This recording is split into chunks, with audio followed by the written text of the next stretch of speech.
is not the most well-known book from Tolkien. I don't know if you have already heard of it.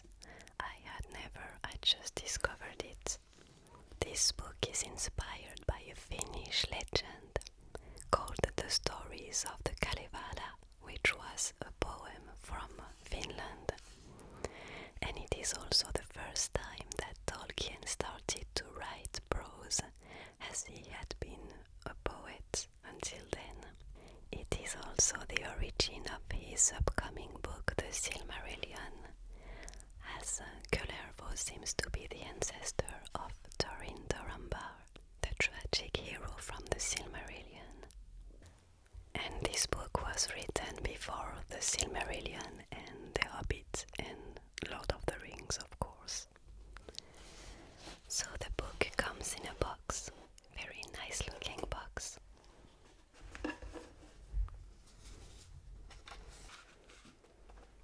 On the first page we can see this drawing, and that's the same as on the box.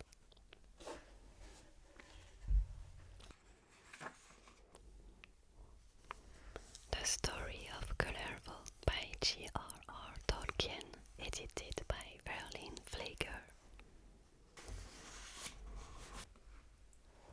So we will read the story of Kullervo, and maybe we will read in another video. You will tell me if you would be interested or not, but we can read also on the Kalevala or Land of Heroes and the Kalevala. They were not finished by Tolkien. I think his son Christopher Tolkien finished the writing of some of them. We will discover that together, if it's okay for you.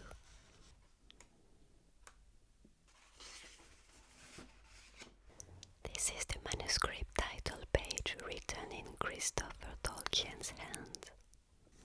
The Story of Kullervo, unfinished prose romance with interspersed verse based on Kalevala.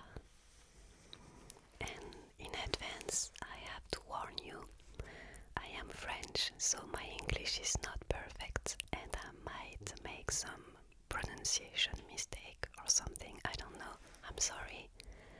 And this book is written in like ancient English, so not very easy, but I will do my best.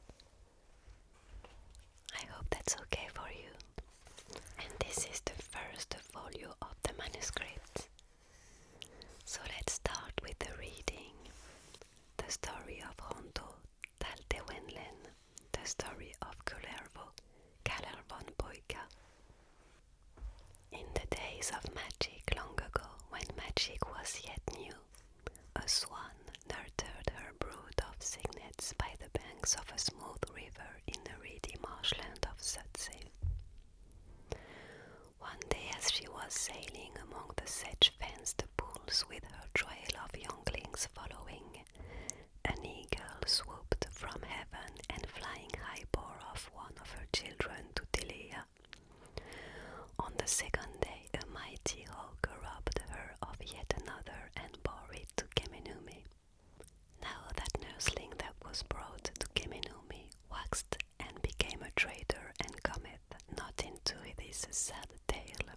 But that one whom the hawk brought to Tilia, he eat his womb and named Kullervo, while a third of the nurslings that remained behind men speak oft of him, and name him Untamo the Evil, and a fell sorcerer and man of power did he become. And Kullervo dwelt beside the rivers of fish, and had thence much sport and good meat, and to him had his wife born in years, past both a son and a daughter, and was even now again nigh to childbirth. And in those days did Kullervo's land border on the confines of the dismal realm of his mighty brother Untamo, who coveted his pleasant river lands and its plentiful fish. So coming he set nets in Kullervo's fish waters and robbed Kullervo of his angling and brought him great grief. And bitterness arose between the brothers, first that, and at last opened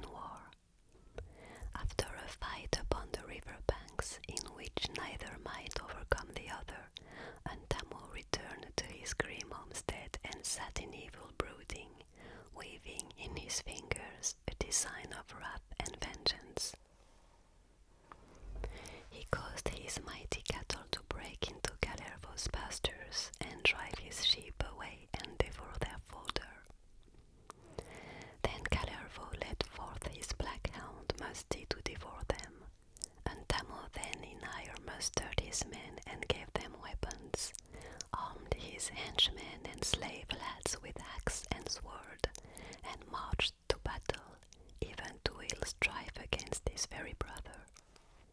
And the wife of Kullervoinen, sitting nigh to the window of the homestead, descried the scurry arising of the smoke army in the distance, and she spake to Kullervo, saying, Husband, an ill rig ariseth yonder, come hither to me.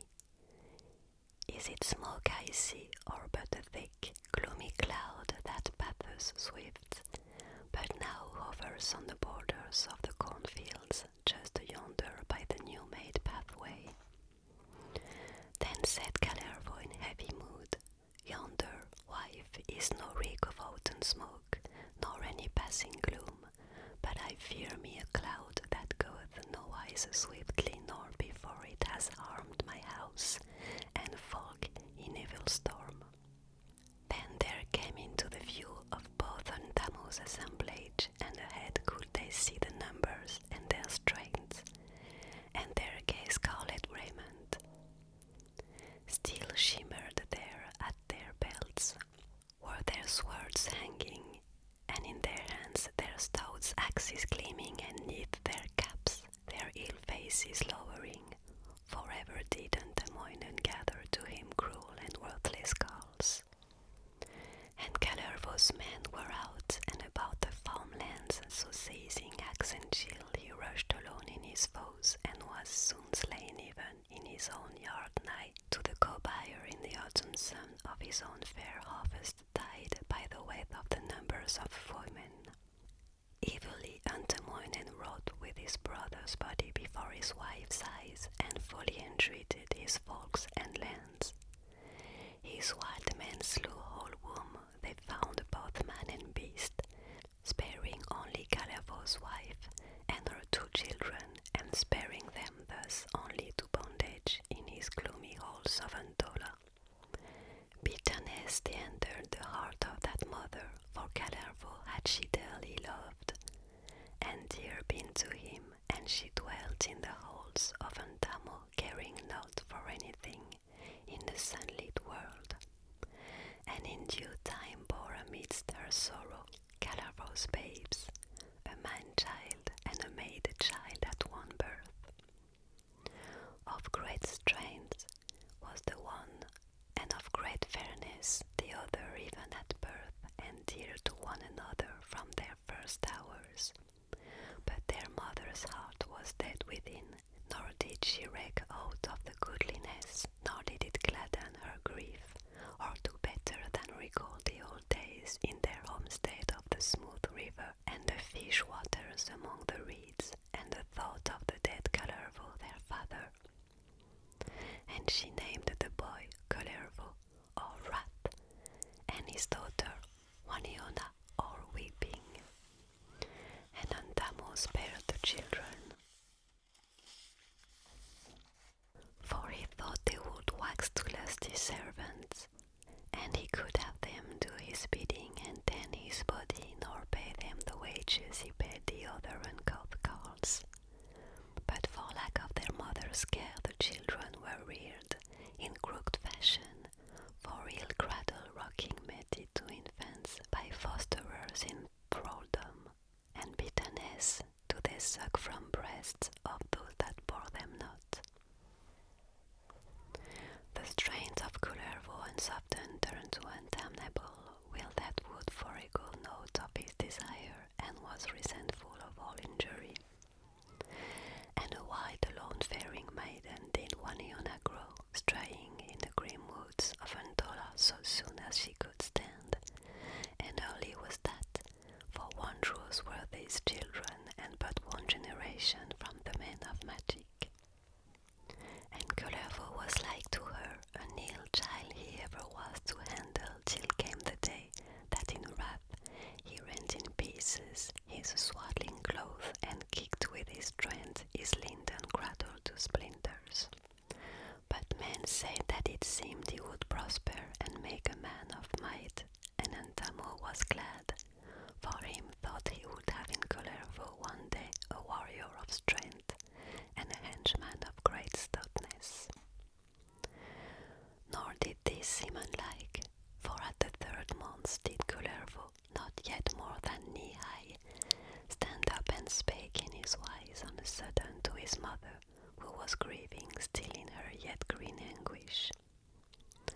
vanquished and slain by his brother Anneaux and his underlings, and not spared or saved, but his great hound Musty, who had returned from the fields to find his master slain, and his mistress and her children in bondage, and had followed their exile steps to the blue woods round Anneau's halls, where now he dwelt a white life for fear of Anneau's henchmen, and ever and anon slaughtered the sheep, and often at the night could he baying be heard. And Anneau's underlings said it was the hound of Aujourd'hui, Lord of Death, though it was not so. All this she told him, and gave him a great knife curious wrought that Kullervo had worn ever at his belt, if he fared afield, a blade of marvellous keenness, made in his dim days. And she had caught it from the wall in the hope to wed her dear one. She returned to her grief, and Kullervo cried aloud, "By my father's knife, when I am bigger and my body waxeth stronger, then will I avenge his slaughter and atone for the tears of thee, my mother, who bore me." And these words he never said again, but that once did Anneaux overhear. And for wrath and fear he trembled, and said, "He will bring my race in ruin, for Kullervo is reborn in him."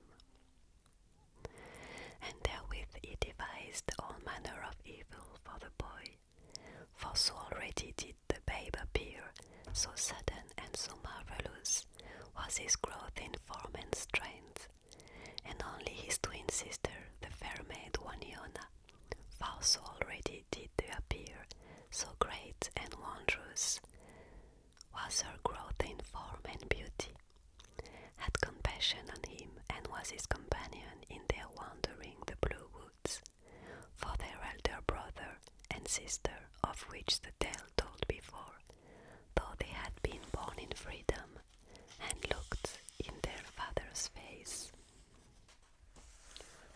were more like unto thralls than those orphans born in bondage, and knuckle under to Anneaux, and did all his evil bidding, nor in anything recked to comfort their mother, who had nurtured them in the rich days by the river. And wandering in the woods a year and a month after their father Kullervo was slain, these two wild children fell in with Musty the hound.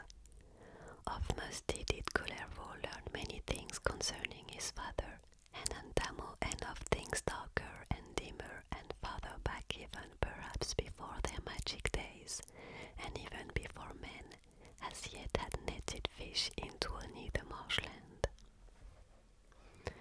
Now Musty was the wisest of hounds, nor do men say ever aught of where or when he was whelped, but ever speak of him as a dog of fell might and strength, of great knowledge. And Musty had kinship and fellowship with the things of the wild, and knew the secret of the changing of skin, and could appear as wolf or bear, or as cattle, great or small, and could much other magic besides.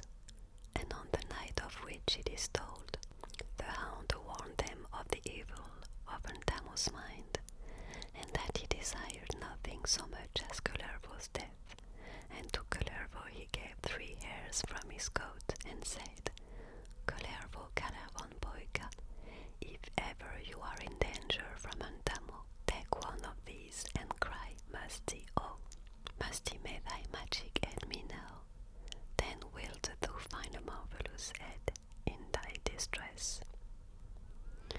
And next day Anneau had Kullervo seized and crushed into a barrel, and flung into the waters of a rushing torrent, that seemed like to be the waters of Aujourd'hui, the river of death, to the boy.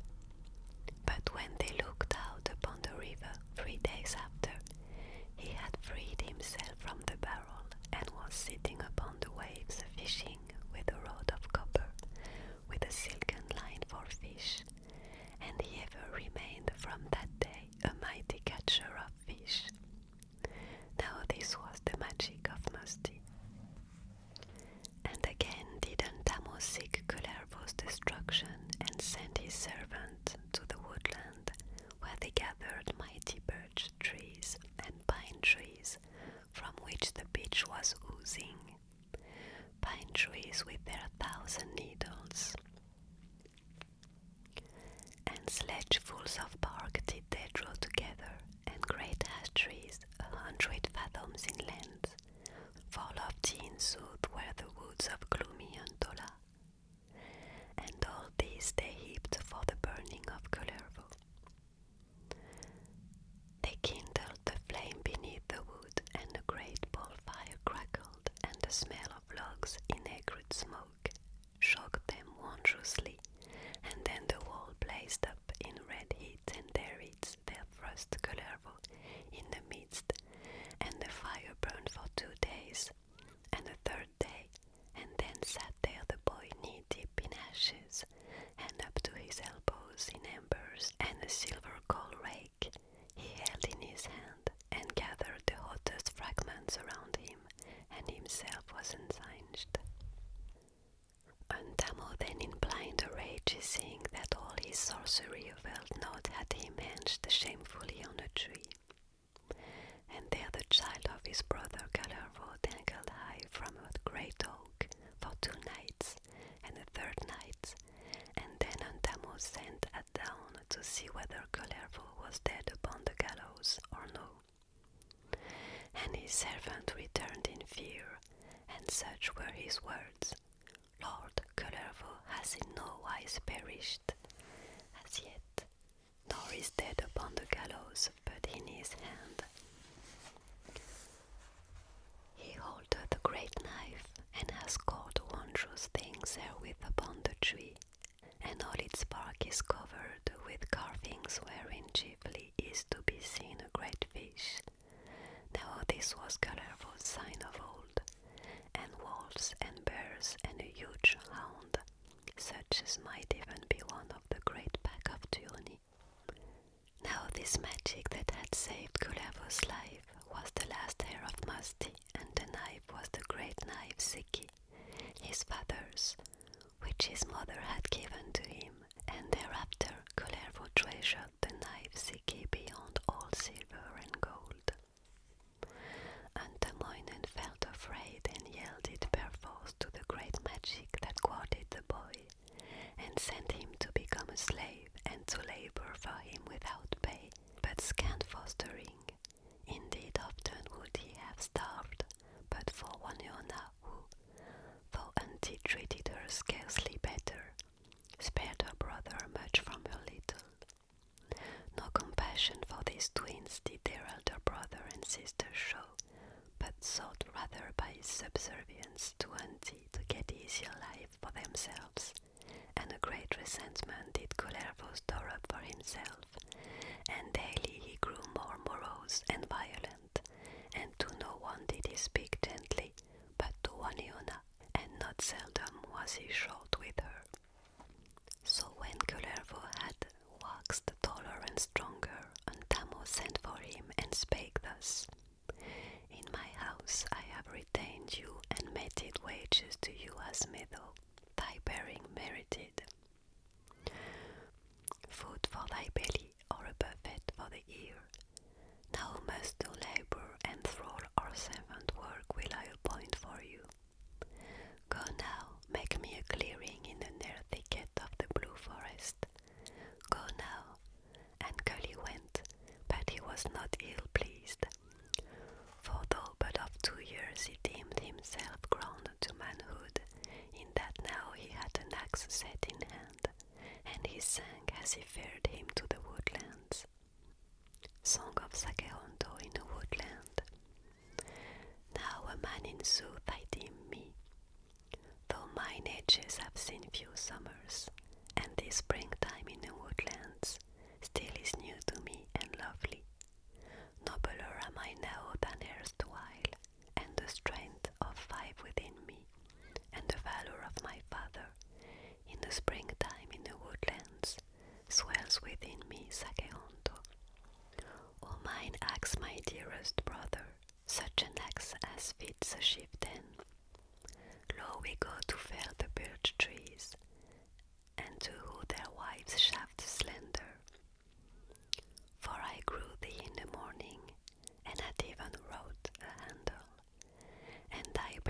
smite the tree boles, and the wooden mountains waken, and the timber crash to earthward. In the springtime in the woodland, neath thy stroke mine iron brother. And thus fared the Sacerdote to the forest, slashing at all that he saw to the right or to the left, him raking little of the rack, and a great tree swath lay behind him. For great was his strength. Then came he to a dense part of the forest, high upon one of the slopes of the mountains of gloom.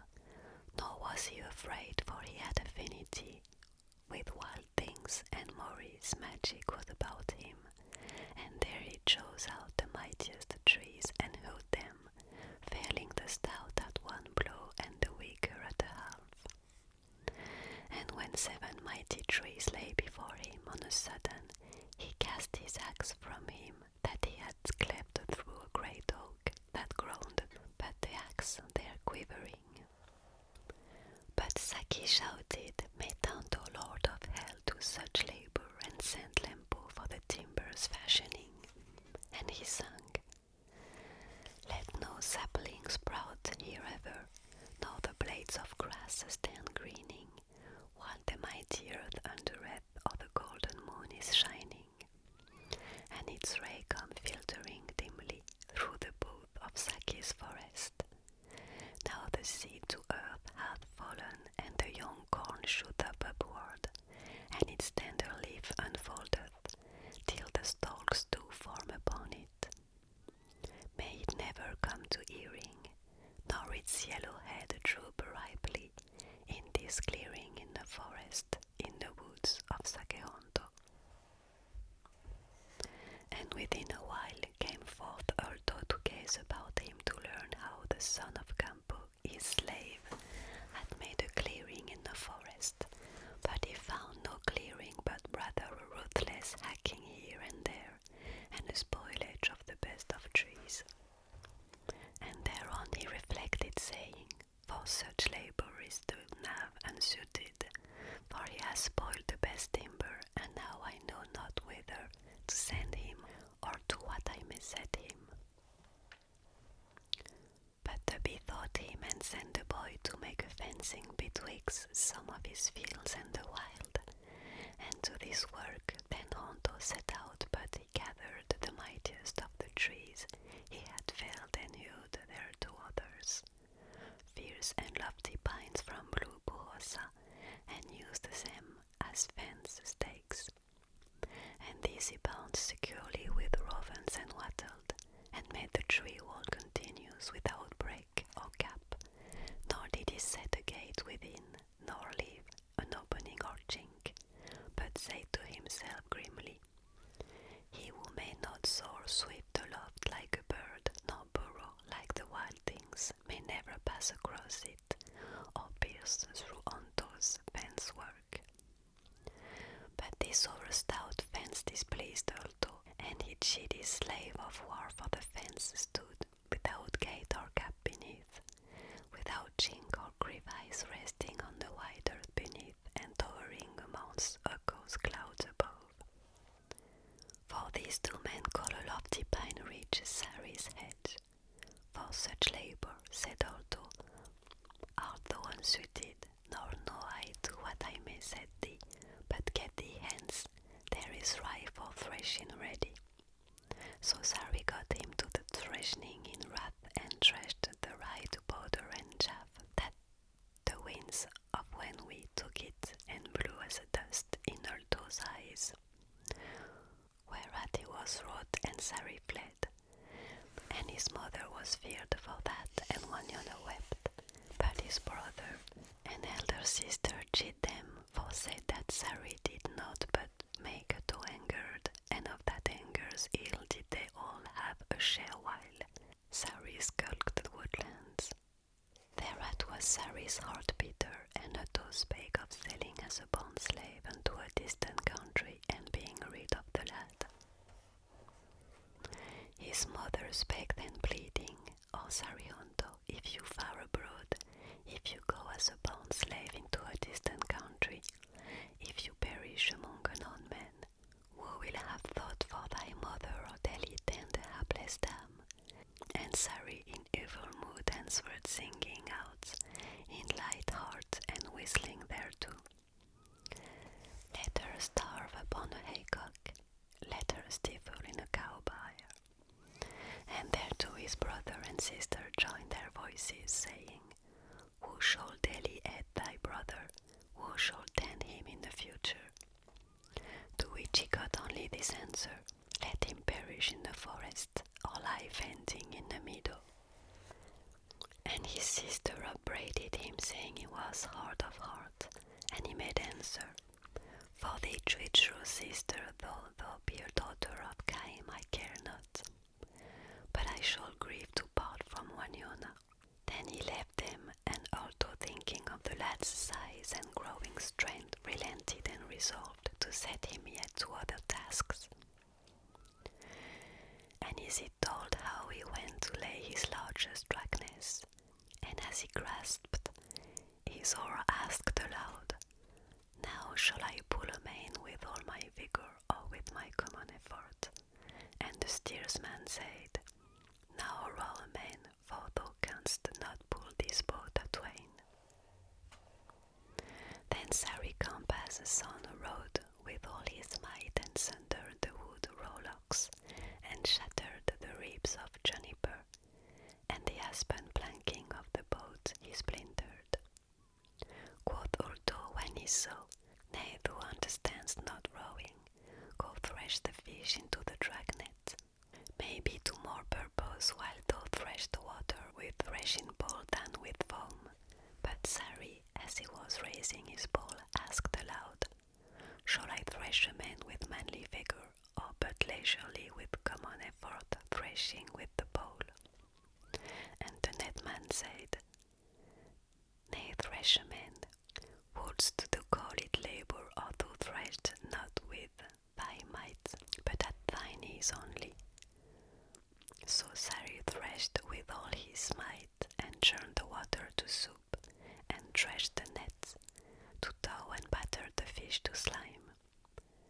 And although wrath knew no bounds, and he said, Utterly useless is the knave.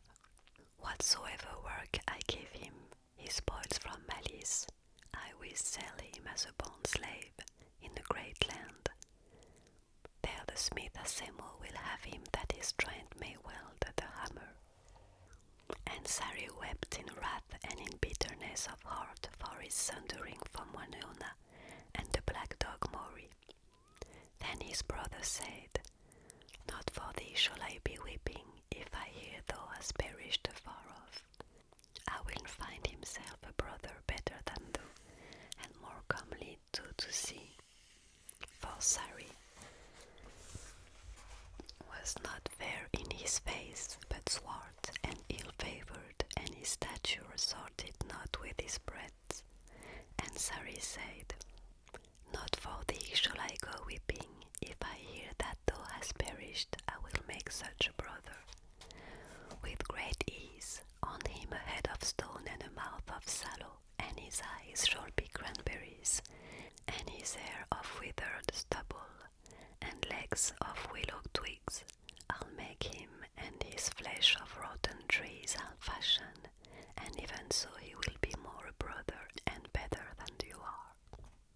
And his elder sister asked whether he was weeping for his folly, and he said nay, for he was fain to leave her, and she said that for her part she would not grieve at his sending, nor even did she hear he had perished in the marshes and vanished from the people.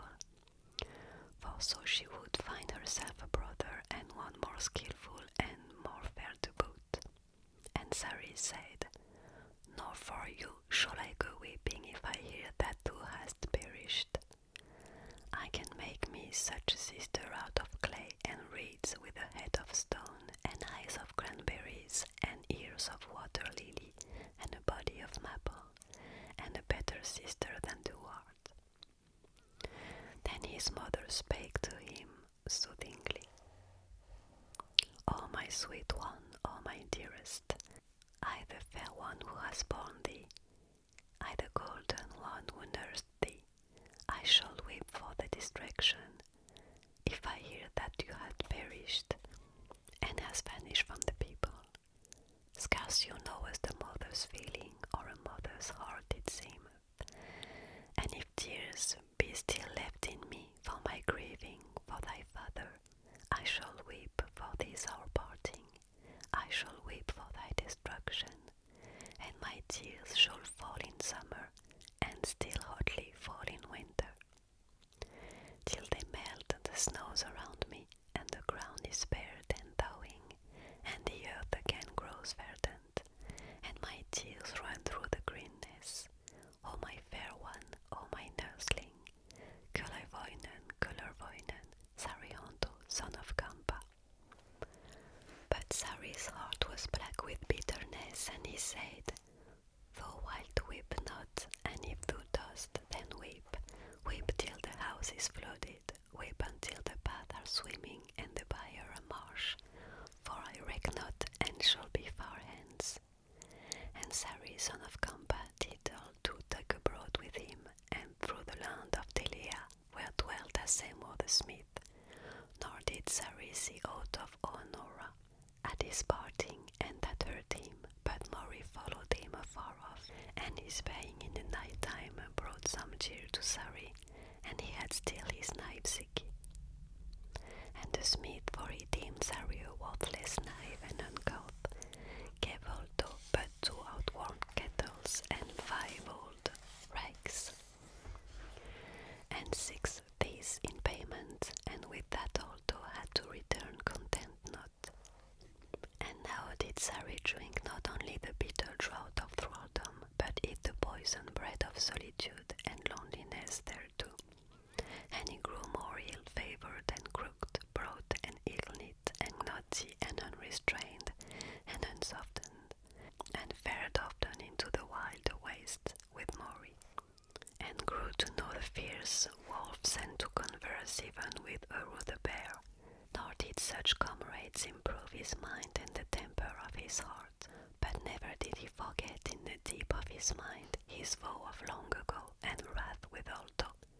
But no tender feelings would he let his heart cherish for his soul afar, save whiles from Wanona. Now Asemo had to wife the daughter of Koi Queen of the marshlands of the north, whence he carried magic and many other dark things to Purosa, and even to Satsi by the broad rivers and the reed-fenced pools. She was fair, but to Asemo alone sweet, treacherous and hard, and little love did she bestow on the uncouth thrall, and little did Sari bid for her love or kindness. Now as yet Asemo set not his new thrall to any labour, for he had men enough, and for many months did Sari wander in wildness, till at the aching of his wife the smith bade Sari become his wife's servant, and do all her bidding. And then was Koi's daughter glad, for she trusted to make use of his strength to lighten her labour about the house, and to tease and punish him for his slight and roughness towards her aforetime. But as may be expected, he proved an ill-born servant, and great dislike for Sari grew up in his Asemo's wife's heart, and no spite she could wreak against him did she never forego. And it came to a day many and many a summer, since Sari was sold out of dear Purosa and left the Blue Woods and Wanyona, that seeking to rid the house of his hulking presence, the wife of Asemo pondered deep, and bethought her to set him as her herdsman, and send him afar to tend her white flocks in the open lands all about. Then set she herself to baking, and in malice did she prepare the food for the neatherd to take with him. Grimly working to herself, she made a loaf and a great cake. Now the cake she made of oats below with a little wheat above it, but between she inserted a mighty flint, saying the while, break through the teeth of Sari of flint, ran to the tongue of Kampa's son, that speaketh always harshness, and knows of no respect to dove above him. For she thought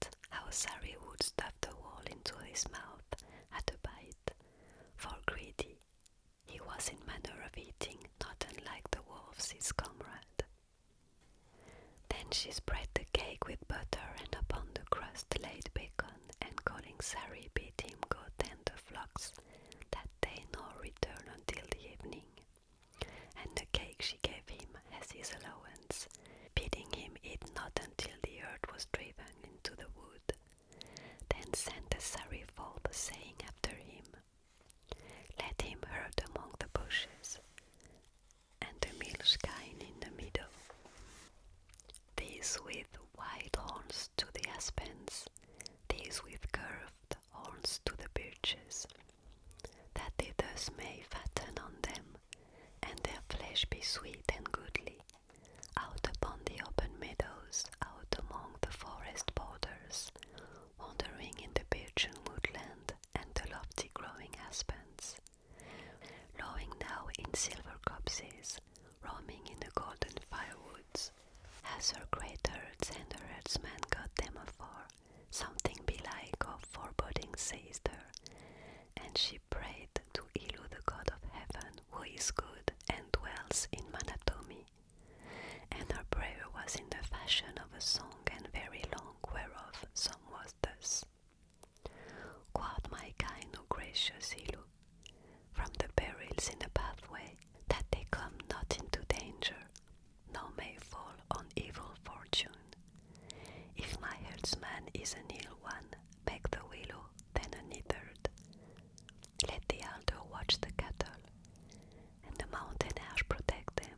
Let the cherry lead them homeward, in the milk time in the even. If the willow will not hurt them, nor the mountain ash protect them, and the alder will not watch them, nor the cherry drive them homeward, send thou then thy better servants, send the daughter of Ilwinti, to guard my kind from danger, and protect my horn cattle, for many are thy maidens, as thy binding in my loin, and skill to herd the white kine on the blue meads of Ilwinti, until a cow comes to milk them, and gives drink to thirsty game. Come thou maidens great and ancient, mighty daughters of the heaven, come thou children of Malolo, at Iluko's mighty bidding.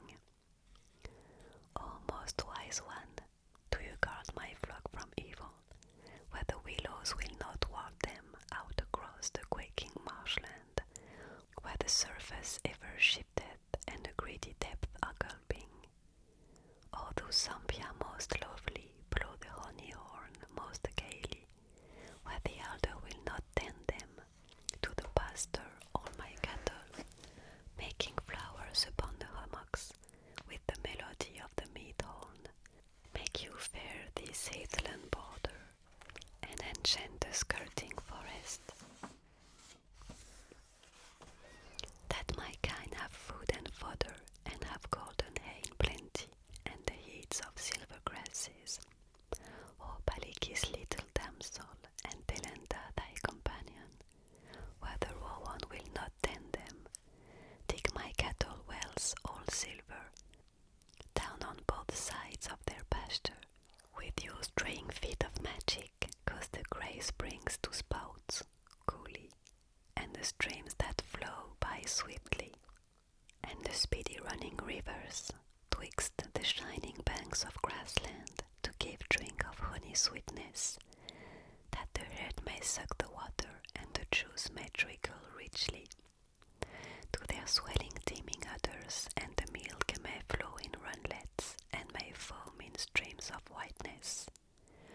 But Kaltus, a thrifty mistress, and arrester of all evil, where the white things will not guard them, fend the sprite of ill far from them, that no idle hands do milk them, and their milk on earth be wasted, that no drops flow down to Pulu, and that Tanto drink no of it, but that when it came at milky tide, then their milk streams may be swollen, and the pails be overflowing, and the good wife's heart be gladdened. O tyranny maid of Samian, little daughter of the forest, clad in soft and beauteous garments, with thy golden hair so lovely, and thy shoon of scarlet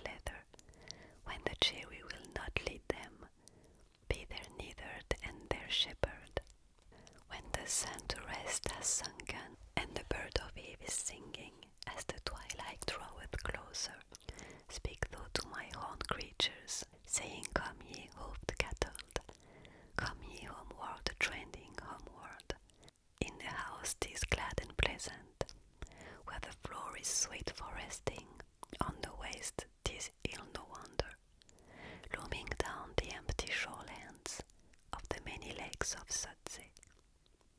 Therefore come ye horned creature, and the woman fire will kindle in the field of honeyed grasses on the ground o'ergrown with berries. And it says the following lines are offset to indicate a change of tone. Kirby's edition does not distinguish them, but notes in the argument at the head of the runo that it contains the usual prayer and charms.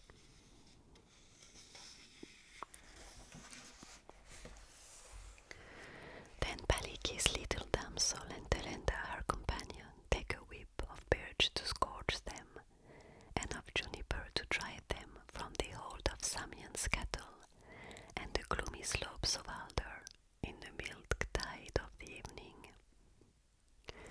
And it says, as above, these lines are offset to indicate a shift in tone and separate them from those preceding.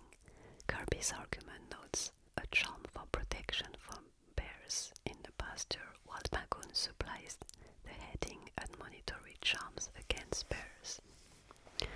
O thou who rule, O my darling, my honeypot that rules the forest, let us call a truce together in the fine days of the summer, in the good creature's summer, in the days of Ilu's laughter, that thou sleepst upon the meadow, with thine ears thrust into stubble, or conceal thee in the thickets, that you mayst not hear cowbells, nor the talking of the herdsman.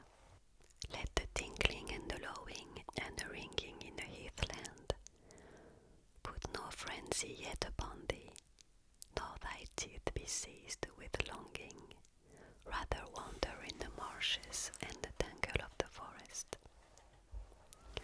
Then thy growl be lost in wastelands, and thy hunger wet the season, when in Samian is the honey all fermenting on the hill slopes of the golden land of Kim, neath the faring bees a-humming. Let us make this league eternal, and an endless peace between us, that will live in peace in summer, in the good creature's summer. All this prayer and all this chanting, oh, then echo silver monarch, hearkened to my sweet entreaty.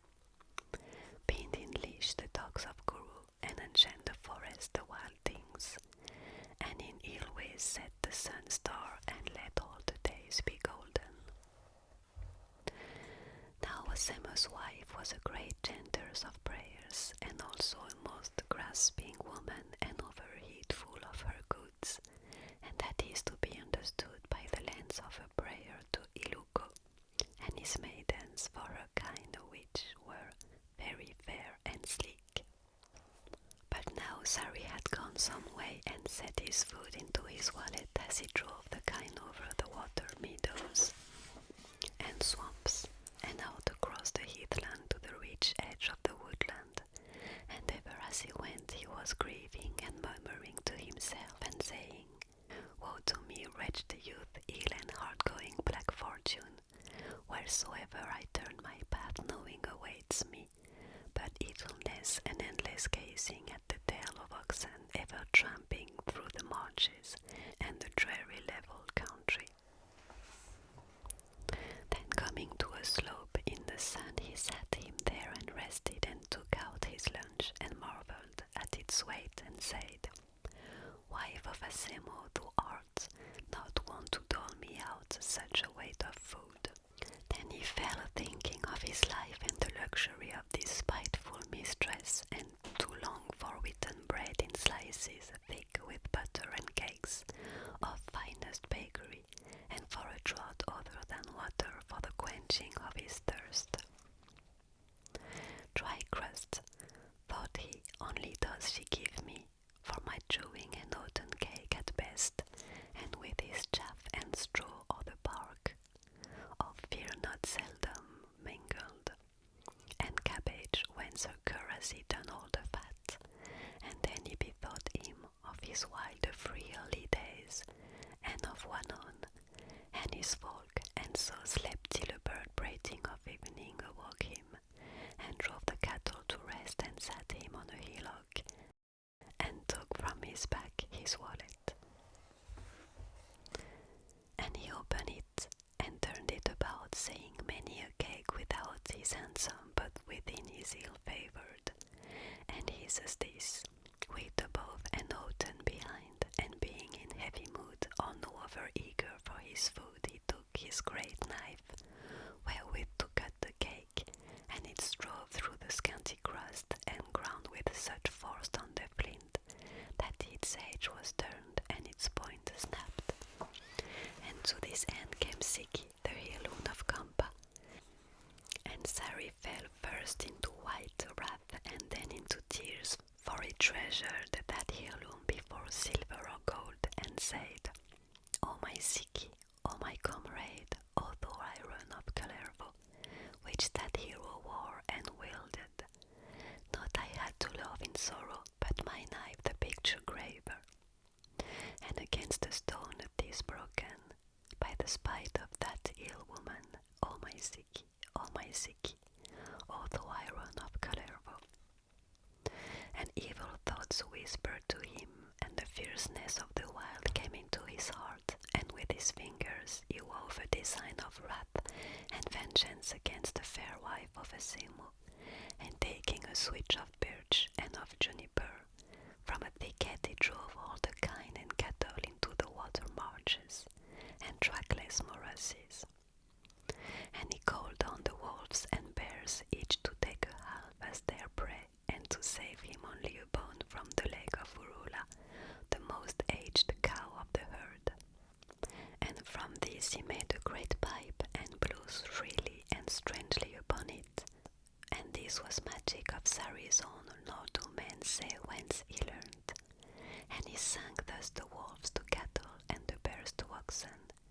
And as the sun was westering redly, and bedding toward the pine trees, nigh the time of milking, he drove the bears and wolves homeward before him, weary and dusty, with his whipping on the ground, and enchanting of the wild things.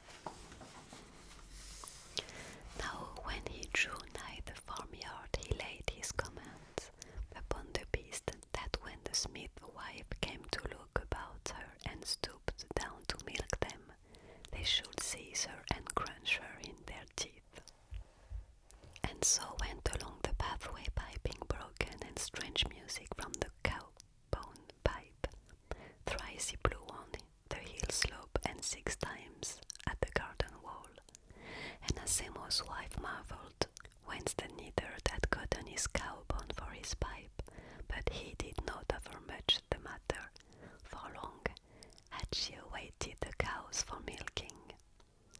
And she gave thanks to Ulu for the return of her herd, and went out and bade Sari stay the ear-splitting din, and then said to Asemo's mother, Mother, this kine need milking, to the go and tend the cattle, for me seems I cannot finish, kneading dough as I would have it. But Sari mocked her, saying that no thrifty housewife would send another, an old woman to milk the kine. So Asemo's wife went swiftly to the sheds, and set herself to milk her kine, and gazed upon the herd, saying, Beauteous is the herd to look on, and sleek the horn oxen, and when filled are the udders of the kine. Then she stooped to the milking, and lo, a wolf sprang at her, and the bear seized her in his grim embrace, and they tore her fiercely, and crunched her bones, and thus was her jesting and mockery, and spite repaid. And the cruel wife brought herself to weeping, and Sari stood by neither exulting nor relenting, and she cried to him, I dost do most wicked of nethered to drive bears and mighty wolves to these peaceful yards. Then Sari chid her for her ill and spite toward himself, and for the breaking of his cherished heirloom. Then Asemo's wife, a wetling, said, Come thou, her boy, dearest herd boy, come thou, apple of this homestead, after thou thy grim resolved, and I beg thee lift this magic, from me and release the wolf's jaws and the bear's limbs from me. Better raiment will I give you then, and you do so, and handsome ornaments, and wheaten bread and butter, and the sweetest drop of milk for your draining. Nor shall you labor out for a year, and but lightly in the second. Then said Sari, if thou diest, to mayest you perish, there is room enough in a mundo for thee. Then Asemo's wife in death cursed him using his name, and fathers and cried on you go the highest of gods to hear her words. Woe to Sari compass offspring, woe to crooked fated child annihilate. I'll thy fortune tag thy faring on the roadway of thy lifetime.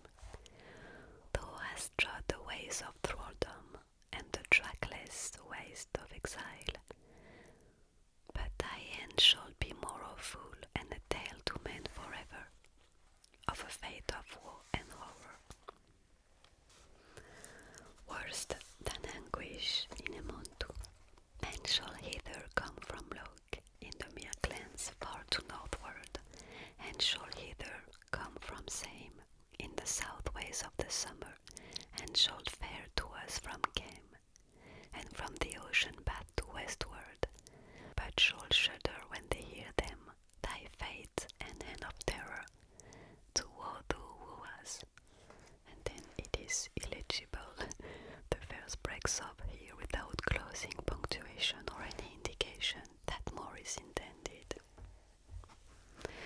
But Sari went away, and there she died, the daughter of Koi, even the fair one whom Semo, the smith Brimeful, wooed in a Warlow for 7 years.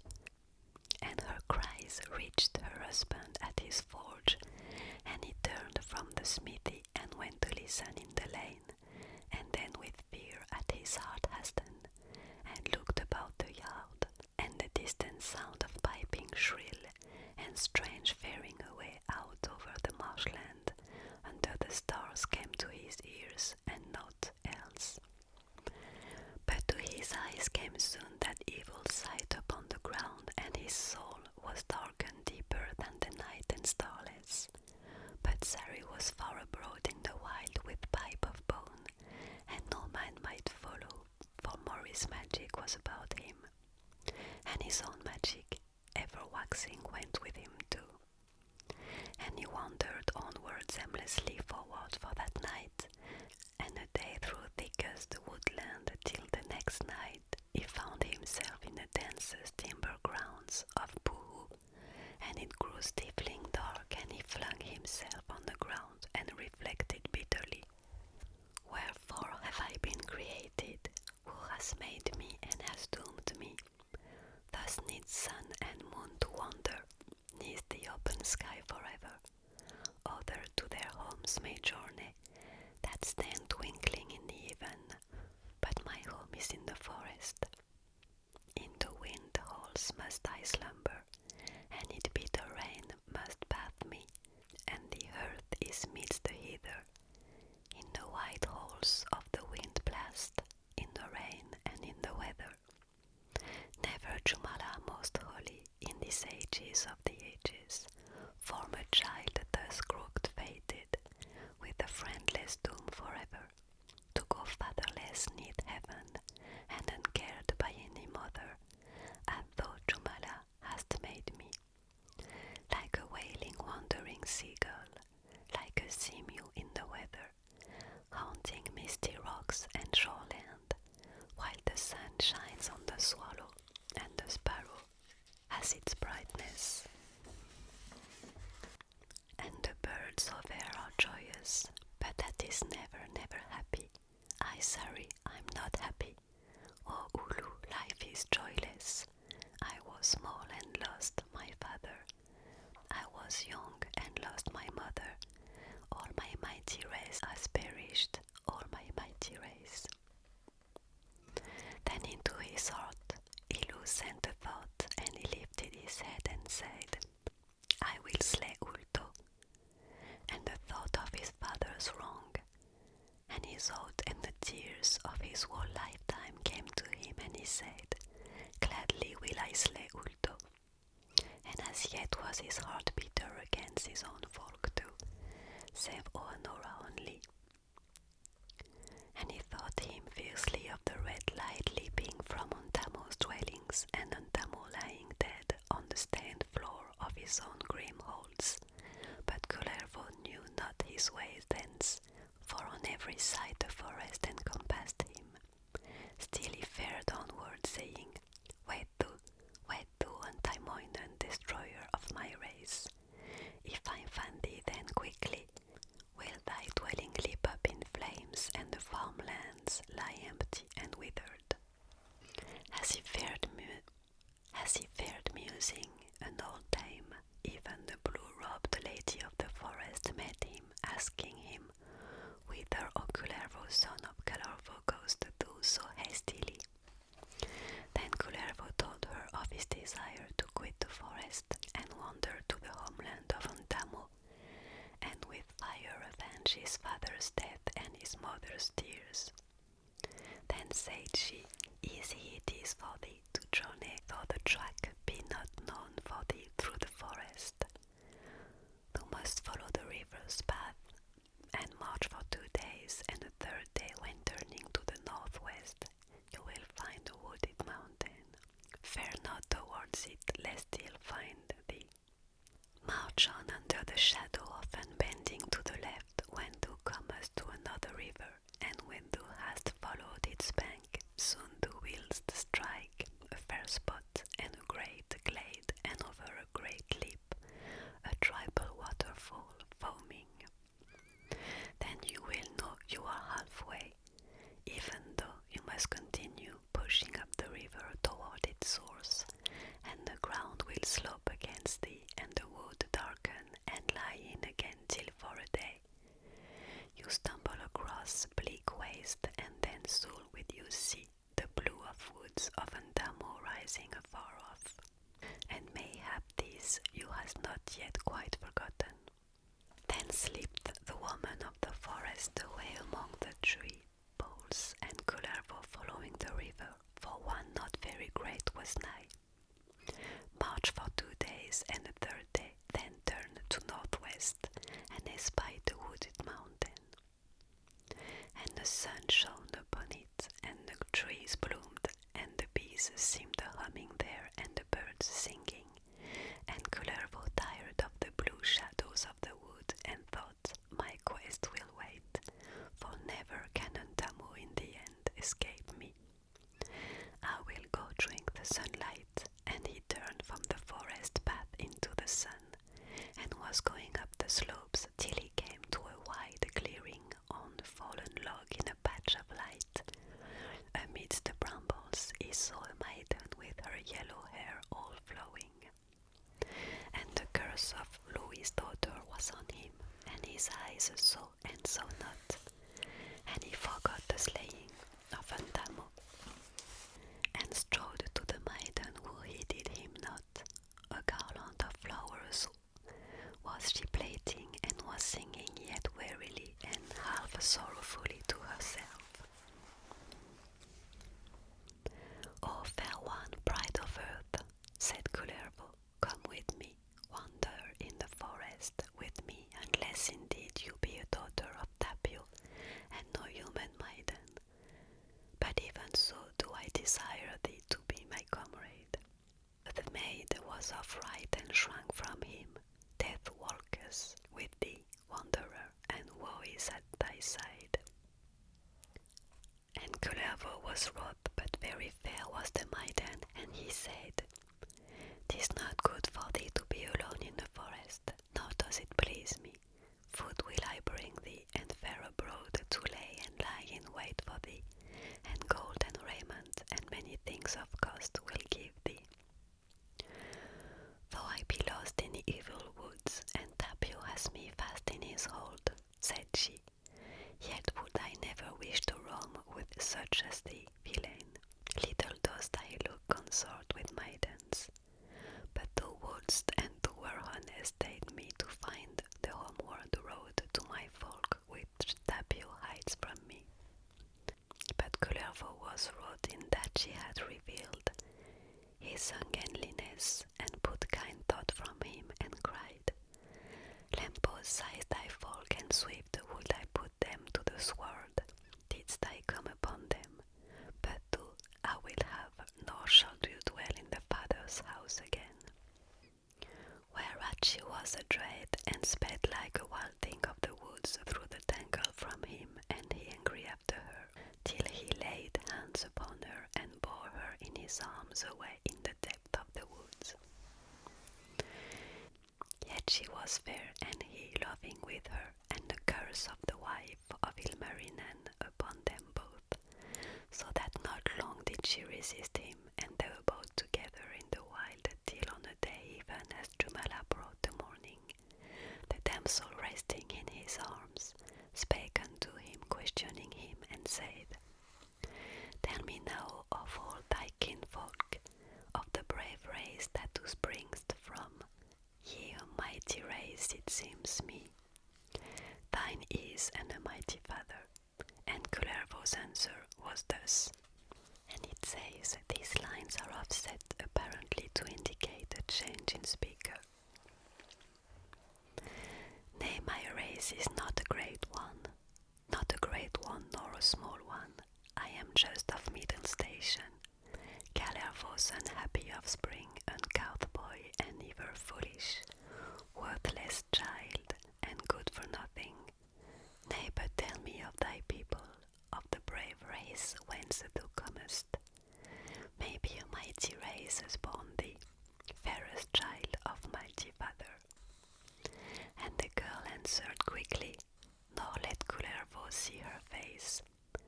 Nay, my race is not a great one, not a great one, nor a small one.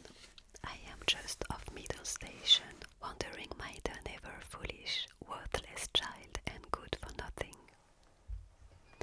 Then stood she up, and gazing in woe at Kullervo with outstretched hand, and her hair falling about her, cried, To the wood I went for berries, and forsook my tender mother, over plains and heath to mountains, wandered 2 days and a third one, till the pathway home I found not.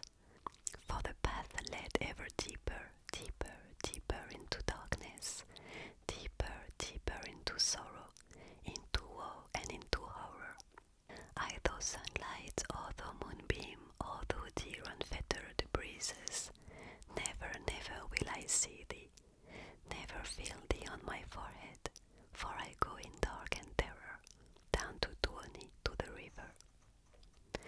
And before he could leap up and grasp her, she sped across the glade, for they abode in a wild dwelling nigh to the glade spoken to him by the blue forest woman, like a shivering ray of light, in the dawn light scarce seeming to touch the green dewy grass, till she came to the triple fall, and cast her over it down its silver column to the ugly depth, even as Kullervo came up with her, and her last wall he heard, and stood heavy bent on the brink as a lump of rock, till the sun rose, and thereat the grass grew green.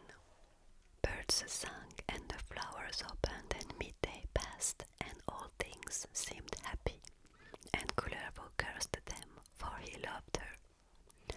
And the light waned, and foreboding gnawed at his heart, for something in the maiden's last speech and murmur, and her bitter ending, wakened old knowledge in his heart.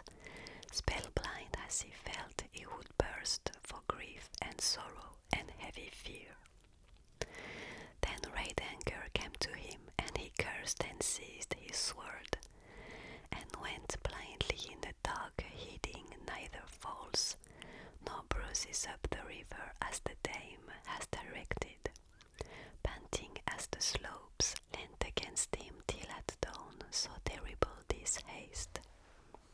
And it says, the narrative breaks off at this point, and what follows on the rest of the page is a note outline of the end of the story, written rapidly and with aberration in syntax, attributable to haste. It is here given in full.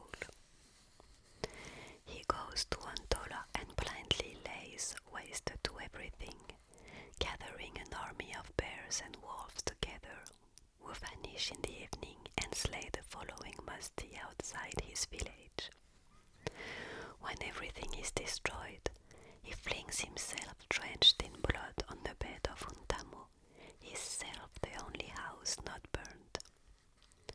His mother's ghost appears to him and tells him his own brother and sister are amongst those he has slain. He is horror-struck but not grieved. Then she tells him that she was killed too. And he starts up in sweat and horror, believing he is dreaming, and is prostrated when he finds it is not so. Then she goes on. I had a daughter, fairest maiden, who wandered to look for berries, telling how she met a fair distraught maiden wandering with downcast eyes by the bank of Tuoni's river, and describes their meeting ending by revealing that it is she who slew herself. Kullervo bites sword heels in anguish and starts up wildly as his mother vanishes. Then he laments her and goes out, setting fire to the hall, passing through the village full of slain into the woods. In the margin is the note, falls over body of dead Musty, wailing Kivutar, for he has never seen her as his sister, since he was sold to Ilmarinen. He finds the glade now bleak and desolate, and is about to throw himself over same falls when he decides he is not fit to drown in same pools as Kivutar, and takes out his sword, asking it whether it will slay him. The sword says, if it had joy in the death of Untamo, how much in death of even wickeder Kullervo? And it had slayed many an innocent person, even his mother, so it would not boggle over case Kullervo. He kills himself and finds the death he sought for. Wow. This was a little bit violent, but I think it was also fascinating to read that book from Tolkien. I must admit I didn't understand every word because ancient English is a little bit complicated.